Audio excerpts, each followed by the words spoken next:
can you share with us internet profits, the theory behind it, and what exactly it is you do to give our listeners a good deal of insight as to who you are, what you do, and how you can help them? Sure. So, internet profits was really the second step of my process, if you will, of helping people nichetize, as I call it.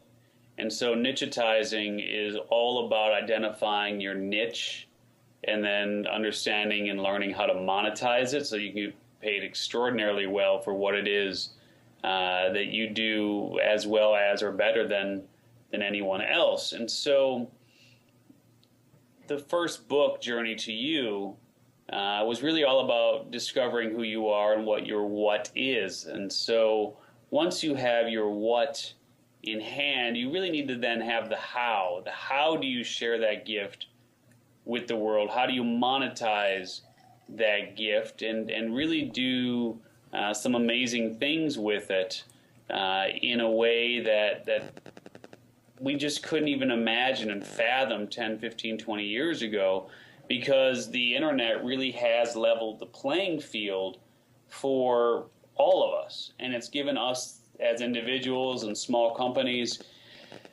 the opportunity to compete against the biggest of the bigs simply through being creative, simply through developing relationships, etc. And we launched actually on CompuServe's electronic mall in 1993. That might actually have been before you were born. But we launched on CompuServe's electronic mall in 1993. And so I've been involved in the online space for almost 20 years.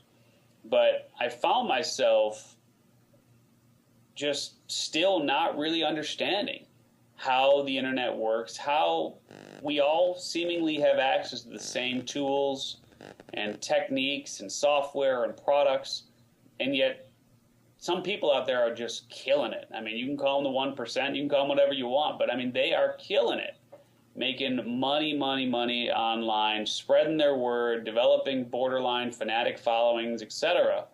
And what I sought to do was to find those people and interview them to gain the answers that not only I needed for my business, but I thought those answers would help others as well.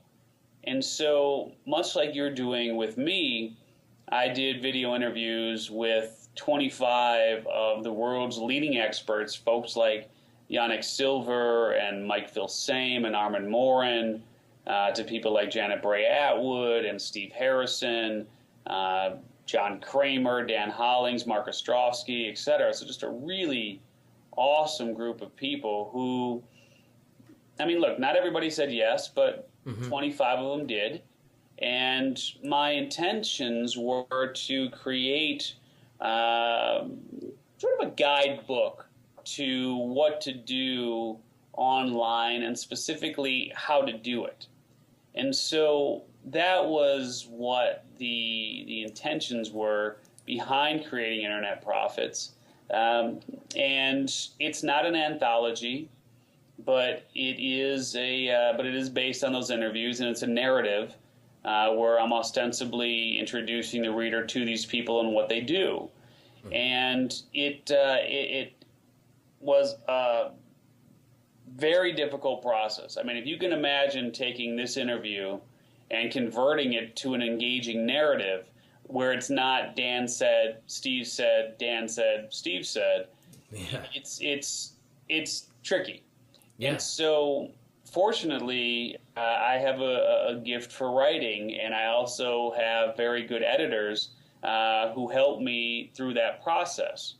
And once everything came together after about 9 months, I knew that we had something that was really good.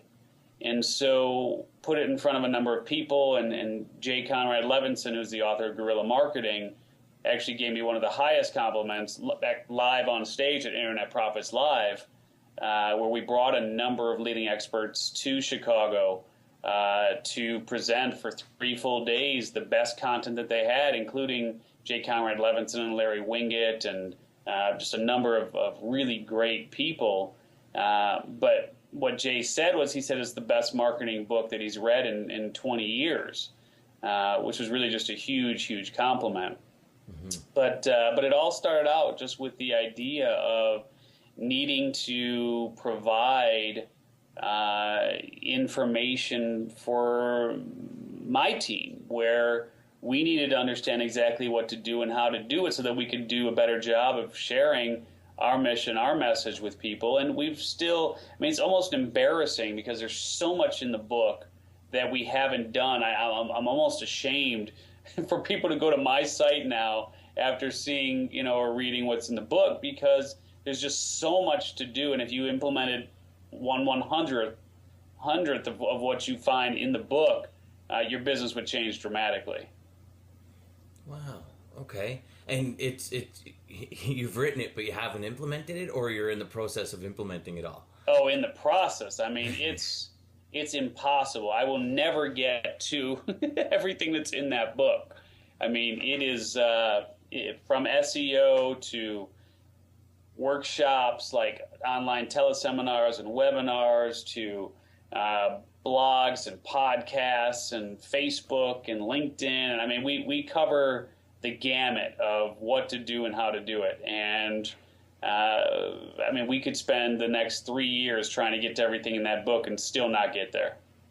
Ultimately, it really just boils down to understanding that the world really is waiting for you.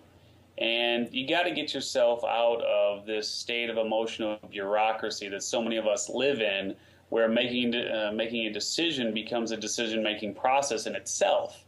And the universe works in funny ways. Someone used this term, and I can't even attribute it to them because I don't know where I picked it up, but I like it. And what he or she said was that basically everything that goes around in the universe is available to all of us. It just needs to be downloaded really by the right person.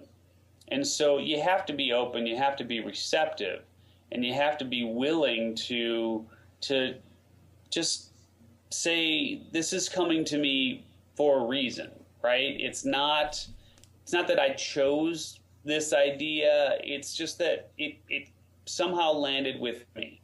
And so many of us don't act upon what is received.